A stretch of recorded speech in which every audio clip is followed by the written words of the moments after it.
रात से ज्यादा अंधेरी थी। उसका नाम था अमीन।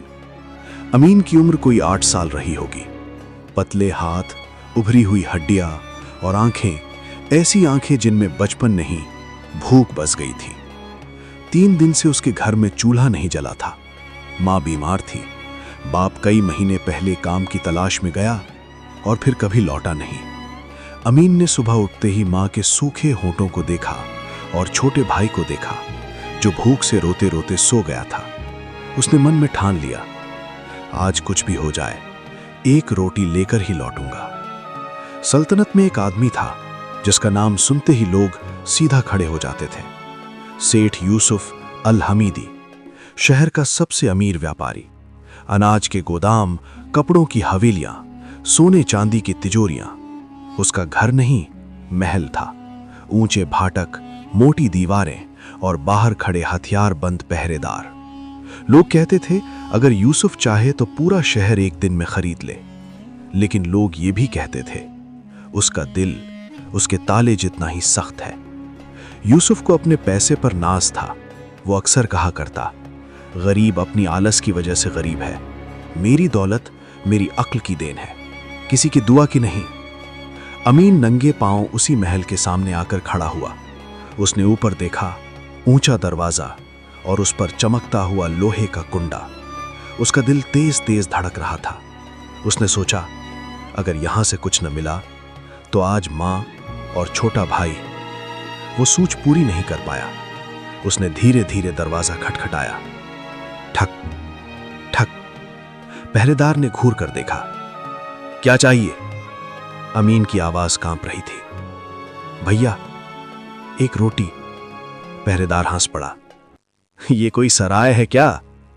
अमीन ने हाथ जोड़ दिए। अम्मी बहुत बीमार है, 3 दिन से कुछ नहीं खाया। पहरेदार ने उसे धक्का दिया। भाग यहां से। अमीन गिरते गिरते बचा, लेकिन उसने हार नहीं मानी। उसी वक्त महल का बड़ा दरवाजा खुला और बाहर आए सेठ यूसुफ। सेठ यूसुफ की पोशाक चमक रही थी। रेशमी कपड़े, सोने की अंगूठियां और आंखों में एक ठंडी अकड़। उसकी नजर अमीन पर पड़ी। यह बच्चा यहां क्या कर रहा है? पहरेदार बोला, हुजूर, रोटी मांग रहा है। यूसुफ ने अमीन को ऊपर से नीचे देखा। फटे कपड़े, धूल से सना चेहरा और आंखों में बेइंतहा भूख। रोटी?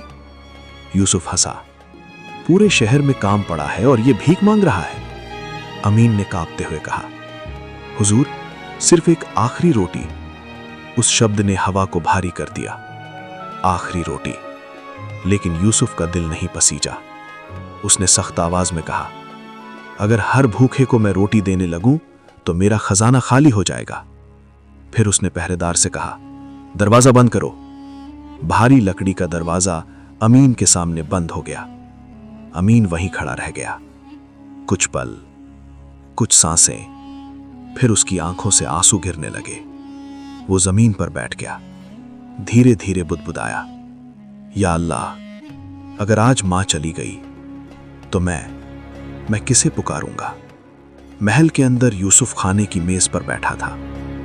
उसके सामने तरह तरह के पकवान थे, लेकिन उसके कानों में एक आवाज बार बार गूंज रही थी, आखिरी रोटी। उसने सिर झटका। फिजूल की भावुकता। उसने खुद से कहा, मैं बादशाह नहीं, व्यापारी हूं। अमीन अपनी मां के पास लौटा, खाली हाथ। मां ने उसकी आंखों में देखा और सब समझ गई। उसने बच्चे को सीने से लगाया। कोई बात नहीं बेटा, अल्लाह बड़ा है। लेकिन आधी रात में मां की सांसें टूट गईं। अमीन ने मां को हिलाया। अम्मी, उठो, मैं कल फिर कोशिश करूंगा। लेकिन मां नहीं उठी। साल बीत गए। सल्तनत हमीदाबाद और भी बड़ी हो गई। बाजार फैल गए, सौदे बढ़ गए और सेठ यूसुफ अल हमीदी की दौलत पहले से दुगनी हो चुकी थी। अब लोग उसे सिर्फ सेठ नहीं, खजाने का मालिक कहने लगे थे।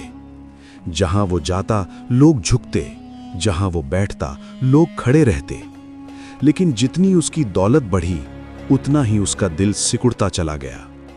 वो अब पहले से ज्यादा सख्त था, ज्यादा घमंडी और ज्यादा बेरहम। उसकी जबान पर अक्सर एक ही बात रहती, मैं